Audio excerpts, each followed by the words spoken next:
बिस्मिल्लाहिर्रहमानिर्रहीम। अस्सलाम वालेकुम नाज़रीन, आप यूट्यूब चैनल देख रहे हैं। मैं इमरान ख़ान हूँ। तीन अहम तरीन ख़बरें हैं और मैं इन तीनों ख़बरों के ऊपर रहूँगा, इससे बाहर नहीं जाऊँगा क्योंकि ये तीनों ख़बरें इमरान ख़ान से मुताल्लिक़ हैं, आने वाली तहरीक से मुताल्लिक़ हैं और उनकी सेहत से मुताल्लिक़ हैं। और अलीमा ख़ानम ने क्यों कहा कि मोहम्मद मुर्सी की तरह इमरान ख़ान के साथ किया जाएगा, हक़ाइक़ क्या है, मैं आपके सामने रखता हूँ। सबसे पहले तो सुहेल अफरीदी साहब ने एक बड़ा अच्छा कदम उठाया और ये बड़ा बोल्ड कदम है। यानी किसी भी सूबे का वज़ीर आला या वज़ीर आज़म पाकिस्तान या 3 दफ़ा वज़ीर आज़म रहने वाला नवाज़ शरीफ या पाकिस्तान का फील्ड मार्शल जो बहुत उन्हें ज़हीन कहा जाता है, इनमें से कोई भी मीडिया को इस वक्त फेस नहीं कर सकता। कोई भी इस तरह मीडिया से मिलकर सख्त तरीन सवालात नहीं ले सकता। हत्ता कि जब DGI SPR ब्रीफिंग देते हैं तो उनमें सहाफ़ियों का खून खुश्क हुआ होता है। यानी आपको पता है कि किस तरह के सहाफ़ियों को बुलाया जाता है, किस तरह के वहाँ पे सवालात किए जाते हैं। सहाफ़ी भी जानते हैं कि अगर उन्होंने कोई सख्त सवाल पूछ लिया या कोई ऐसी बात की जिस पे साहब बहादुर को गुस्सा आ गया तो उसके बाद वो क्या करेंगे, उसका आइडिया पाकिस्तान में सबको है। तो सुहेल अफरीदी साहब ने बहुत सारे सवालात के जवाब दिए। मैं सबसे पहले तो मैं शुक्रिया अदा करूँगा डिजिटल मीडिया के जो जर्नलिस्ट हैं, सबसे अच्छे सवालात उन्होंने किए। यानी सहाफ़ी तो बहुत सारे वहाँ पे गए, लेकिन जो सवालात डिजिटल मीडिया के जर्नलिस्ट हैं उन्होंने किए, उससे ये पता चलता है कि पाकिस्तान का आने वाला जो मुस्तकबिल है सहाफ़त का, वो बड़ा रोशन है। जो डिजिटल मीडिया के लोग वहाँ पे गए उन्होंने ज़्यादा सख्त सवालात किए, ज़्यादा रेलिवेंट सवालात किए और उन्हीं के सवालात के अंदर से खबरें बनी हैं। सबसे पहले तो ज़ीशान अजीज़ साहब ने बड़े अच्छे सवाल किए, आगा शेख सरवर साहब ने, शाकिर रवान साहब ने, ज़हीम लगारी साहब ने और बहुत सारे और दोस्त हैं, बड़े अच्छे सवालात किए। कुछ जो रेगुलर जर्नलिस्ट हैं उन्होंने भी अच्छे सवालात किए। तो कुछ चीज़ें जो क्लियर हुई हैं वो मैं आपके सामने रख देता हूँ। नंबर 1, उन्होंने ये क्लियर किया कि रसाई नहीं, रिहाई के लिए तहरीक चल रही है। ये सवाल मैंने भी उठाया था कि सुहेल अफरीदी का ये कहना कि इमरान खान साहब तक रसाई के लिए तहरीक है, रिहाई के लिए नहीं है, तो वो मामला उन्होंने क्लियर किया कि जी पहले शायद मैं समझा नहीं पाया या कन्फ्यूजन हो गई। ये तहरीक इमरान खान साहब की रिहाई के लिए है, उन तक रसाई के लिए नहीं है। दूसरा, उन्होंने एक और बात बड़ी अच्छी तरह क्लियर कर दी कि फ़र्ज़ करें कि अगर इमरान खान साहब से मुलाकात हो जाती है तो फिर आप क्या करेंगे। यानी अगर मुलाकात हो जाती है मार्च से पहले तो आप क्या करेंगे। तो उन्होंने कहा जी इमरान खान साहब फिर जो पैगाम देंगे उसके मुताबिक हम अमल करेंगे। अगर इमरान खान साहब जेल से ये पैगाम भेजते हैं कि आप मार्च ना करें तो हम नहीं करेंगे। अगर वो जेल से ये पैगाम भेजते हैं कि मार्च ज़रूर करें तो फिर हम करेंगे। और फिर ये भी पूछा गया कि जब आप वहाँ बैठे हों और एहतजाज कर रहे हों, उस वक्त अगर इमरान खान साहब की फैमिली की मुलाकात करवा दी जाती है तो उन्होंने कहा उस सूरत में भी इमरान खान साहब ही फैसला करेंगे कि हमने उठना कब है। तो उठने के हवाले से एक क्लैरिटी वो ये लेकर आए कि हम इमरान खान साहब की रिहाई तक नहीं उठेंगे। हम उठेंगे तब जब इमरान खान साहब को रिहा कर दिया जाएगा, और अगर उनकी रिहाई से पहले हमें उठाना है तो उसका हुक्म इमरान खान साहब जारी करेंगे, तभी हम उठेंगे। तो ये एक बड़ी क्लैरिटी आई इस सारे मामले में। एक और उन्होंने बात की इख्तलाफात के हवाले से। उन्होंने कहा जी जो इख्तलाफात है पार्टी के अंदर वो ख़त्म हो जाएंगे और 1 हफ्ते के बाद आपको किसी किस्म की कोई इख्तलाफात पार्टी में दिखाई नहीं देंगे। ये बड़ा इंपॉर्टेंट है। उन्होंने कहा कि अली अमीन गंडापुर और मैं, हम दोनों को आप एक कंटेनर पे देखेंगे, हम मिलकर तहरीक चलाएंगे और हो सकता है कि हम अलग अलग जगहों पर फैल के तहरीक चलाएं। हो सकता है हम एक तरफ बढ़ना शुरू कर दें। जो भी लायामल होगा वो हम आखिरी हफ्ते में बताएंगे, अभी हम इसकी तैयारियां शुरू करेंगे। तो एक और जो सवाल था कि कितने लोगों को ले जाना चाहते हैं, इसमें उन्होंने कहा जी हम 20 लाख से ज़ायद लोग इस्लामाबाद की तरफ इस मरतबा जाएंगे और ये एक दिन का मैच नहीं है। हो सकता है हमें कई दिन लग जाएं, हो सकता है कि हमें रुकना पड़े, हो सकता है हम फिर आगे बढ़ें। तो ये एक लंबा मैच पड़ेगा एस्टेब्लिशमेंट के साथ पाकिस्तान तहरीक इंसाफ का। तहरीक तहफ़्फ़ुज़ आईन पाकिस्तान के हवाले से उन्होंने कहा जी वो हमारे साथ शामिल होगी इस एहतजाज में। फिर उन्होंने कहा कि अगर कोई और पॉलिटिकल पार्टी आकर हमारे साथ एहतजाज का हिस्सा बनना चाहती है तो हम उसे वेलकम करेंगे। फजल रहमान साहब के बारे में उन्होंने कहा जी तहरीक तहफ़्फ़ुज़ आईन पाकिस्तान के साथ उनकी बातचीत चल रही है, तो वहाँ जो फैसला होगा वो किया जाएगा। फिर एक और बात जो उन्होंने कही वो ये कि फ़ौज जो है वो मिलिट्री ऑपरेशन जो कर रही है खैबर पख्तूनख्वा में, इस पर ज़हीम लगारी साहब ने एक सवाल पूछा था। ज़हीम लगारी साहब का सवाल बड़ा इंपॉर्टेंट था, मैं उन्हीं के ट्वीट से आपको जवाब पढ़ के सुनाता हूँ। उन्होंने सवाल किया कि खैबर पख्तूनख्वा में मिलिट्री ऑपरेशन जारी है, जबकि इमरान खान साहब ने आपको वज़ीर आला इसीलिए बनाया था कि आप ऑपरेशन रुकवाने के लिए किरदार अदा करें। सुहेल अफरीदी साहब ने वादे जवाब दिया कि फ़ौज वहाँ ऑपरेशन कर रही है, ज़बरदस्ती ऑपरेशन कर रही है और बदमाशी के साथ ऑपरेशन किया जा रहा है।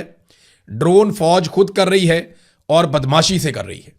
सुहेल अफरीदी के मुताबिक सूबाई हुकूमत की मुखालफत के बावजूद खैबर पख्तूनख्वा में ऑपरेशन मुसल्लत किया जा रहा है। उनका मौक़िफ़ इससे कबल भी यही रहा है कि सूबे में फ़ौजी ऑपरेशन के फ़ैसले सूबाई हुकूमत को एतमाद में लिए बगैर मुसल्लत नहीं किए जाने चाहिए। तो ये सुहेल अफरीदी ने कैटेगोरिकली कहा कि इस फौजी ऑपरेशन से उनका किसी किस्म का कोई ताल्लुक नहीं है। मोटी मोटी बातें जो उन्होंने बताई, उन्होंने कहा जी कि तमाम पार्टी ने मुशावरत के बाद 27 तारीख की कॉल दी है। उसकी वजह यह है कि मौसम बदल जाएगा, अदलिया की छुट्टियां ख़त्म हो जाएंगी, वकला भी आ जाएंगे, उन्होंने भी तहरीक का ऐलान किया हुआ है और दीगर कुछ चीज़ें उन्होंने बताई। उन्होंने कहा हमारी हुकूमत चली भी जाती है, कोई फिक्र नहीं, हम इस मकसद से पीछे नहीं हटेंगे। अलीमा खानम की जो स्ट्रीट मूवमेंट के लिए उन्होंने जो तहरीक चलाई उससे हमें बहुत फ़ायदा हुआ है और 27 सितंबर को भी हमें फ़ायदा होगा। ये एहतजाज पिछले एहतजाजों से मुख्तलिफ होगा और हम जो प्लान करेंगे वो 7 दिन पहले बताएंगे। अच्छा, ये चीज़ें उन्होंने कही। सबसे पहले इमरान खान साहब की रिहाई का मुतालबा है। उन्होंने कन्फर्म कर दिया कि रसाई नहीं, रिहाई। जो एक और बड़ी अहम बात उन्होंने कही वो मैं आपके सामने अब रखता हूं। उन्होंने कहा कि मुझे धमकी दी गई कि अगर तुम लॉन्ग मार्च का ऐलान करोगे तो 5 दिनों के अंदर तुम्हें फारिग कर दिया जाएगा, यानी तुम्हें नाअहल कर दिया जाएगा। यह सुहेल अफरीदी साहब ने बातों बातों में बताया। इस पर ज़ीशान अजीज साहब ने सवाल किया कि आपको धमकी दी गई तो धमकी देने वाला कौन है जिसने आपको धमकी दी कि आपको 5 दिन के अंदर फारिग कर दिया जाएगा अगर आपने लॉन्ग मार्च का ऐलान किया तो एक बात तो आप अपने जहन में। अच्छा, इस पर उन्होंने जवाब जो दिया सुहेल अफरीदी ने कि सेक्टर कमांडर ने धमकी दी थी।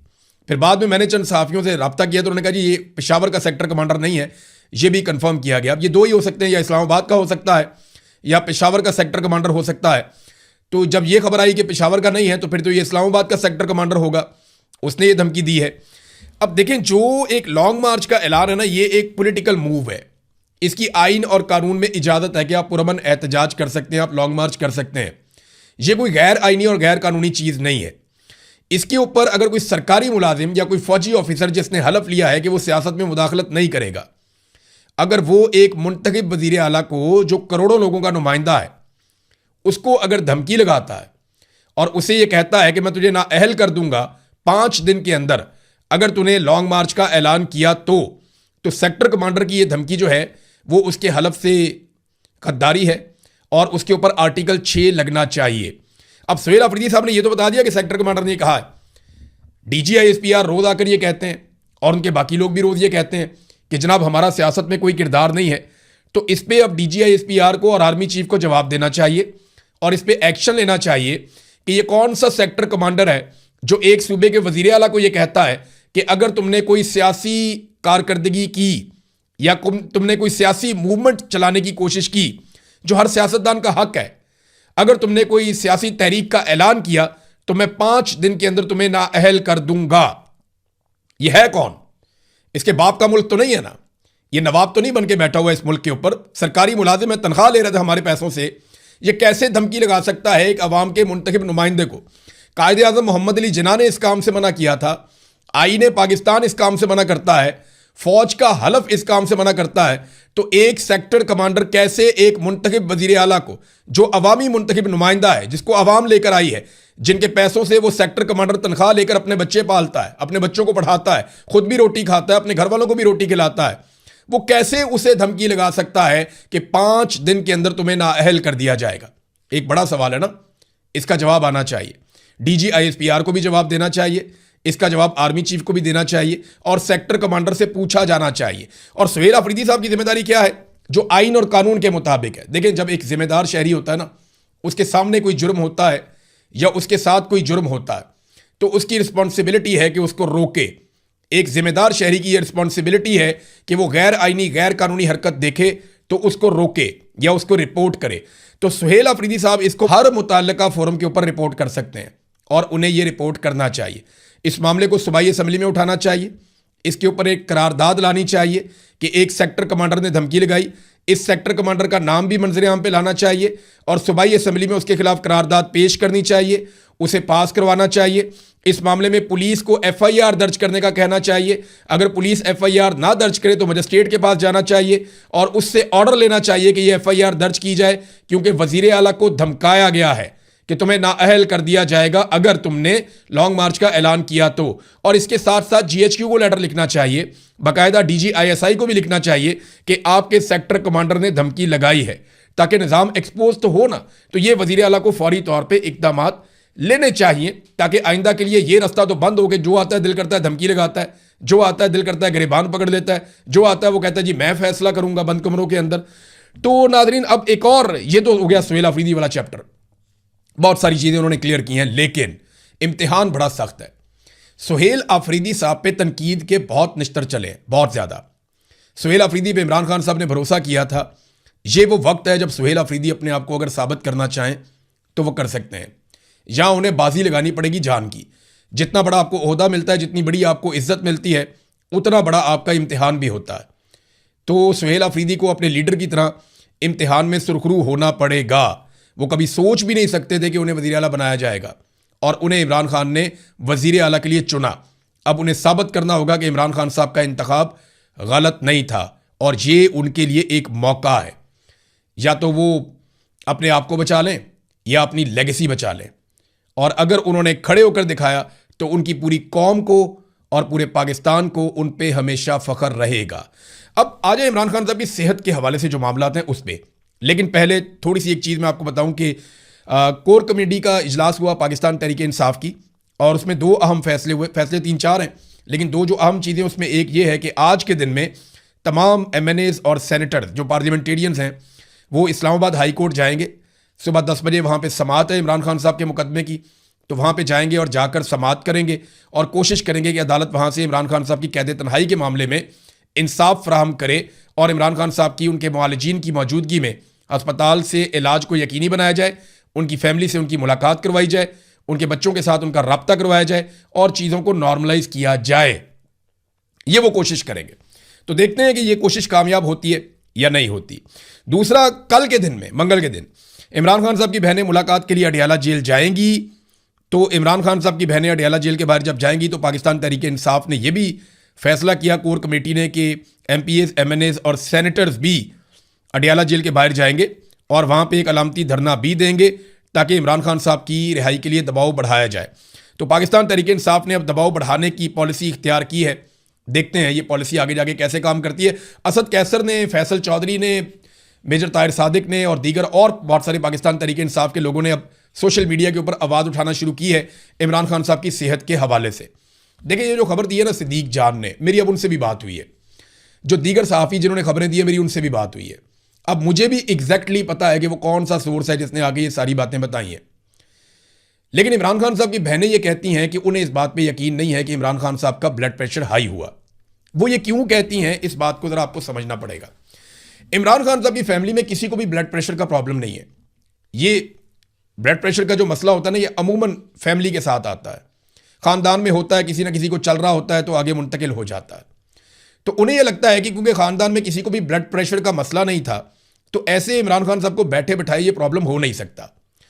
दूसरा, उनका ये मानना है कि इमरान खान साहब रोज़ाना 4-4 घंटे, 3-3 घंटे एक्सरसाइज करते हैं। तो जो आदमी अपनी फिटनेस का इतना ख्याल रखता हो, रोज़ाना की बुनियाद के ऊपर वो एक्सरसाइज करे, उसका ब्लड प्रेशर का मसला कैसे हो सकता है? ये भी सवाल उनके दिमाग में है। और इस वजह से उन्हें लगता है कि नहीं, ब्लड प्रेशर का मसला इमरान खान साहब का नहीं हो सकता, क्योंकि उनके पास डायरेक्ट कोई इन्फॉर्मेशन नहीं है। लेकिन जो लोग इन्फॉर्मेशन दे रहे हैं वो बड़ी पक्की इन्फॉर्मेशन दे रहे हैं। मुझे अब सोर्स का भी पता है, लेकिन मुझे नहीं लगता कि वो सोर्स बताना चाहिए किसी की इजाज़त के बगैर। और तीसरा ये है कि उन्होंने मुर्सी की मिसाल क्यों दी। ये मैं आपको बताता हूँ कि इमरान खान की बहन अलीमा खानम ने मुर्सी की मिसाल क्यों दी। उन्हें यह लगता है कि मोहम्मद मुर्सी की तरह एक दिन इमरान खान साहब को भी इस हालत में पहुंचा दिया जाएगा कि उनकी खुदा न खास्ता जान चली जाएगी। ये उनकी बहनों को लगता है, और उसके लिए ये ग्राउंड तैयार की जा रही है। अलीमा खानम ने जो स्टेटमेंट दिया मुर्सी के हवाले से, मैं चंद चीज़ें आपके सामने रखता हूँ। 17 जून 2019 को अदालत में पेश किया गया था मोहम्मद मुर्सी को, और इस पेशी के दौरान अचानक से वो बेहोश होकर गिर पड़े थे। फिर उन्हें अस्पताल में ले जाया गया, तो अस्पताल की इंतज़ामिया ने बताया कि वो मुर्दा हालत में आए हैं। सरकारी बयान के मुताबिक उनकी मौत जो हुई थी वो दिल के दौरे से हुई थी, लेकिन उनका ख़ानदान, मुस्लिम बरादरी और बहुत सी बैनुल अक़वामी इंसानी हकूक़ की तंजीमें, हत्ता कि अक़वाम मुत्तहिदा, ये मानते हैं कि उन्हें कई साल तक सख्त कैद तन्हाई में रखा गया। उन्हें मुनासिब तिब्बी सहूलतें नहीं दी गई, और यही वजूहात थी कि उनकी सेहत बिगड़ती गई। और बिलाखिर उनकी मौत हो गई।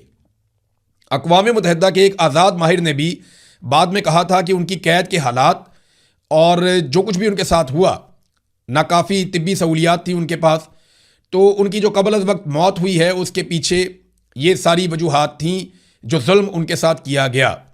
तो सरकारी मौक़िफ़ ये कहता है कि दिल का दौरा पड़ा था, जबकि उनकी फैमिली और उनकी पार्टी और सारे लोग कहते हैं कि नहीं, दिल का दौरा नहीं पड़ा था। और याद रखिएगा, मोहम्मद मुर्सी ने भी यही कहा था अपनी कैद के दौरान कि अगर मुझे कुछ हुआ तो उसके लिए ज़िम्मेदार फील्ड मार्शल सदर अब्दुल फत्ताह अल सीसी होगा, जो इस वक्त वहाँ पे सरबराह है, जो इस वक्त भी वहाँ पे हुक्मरान है।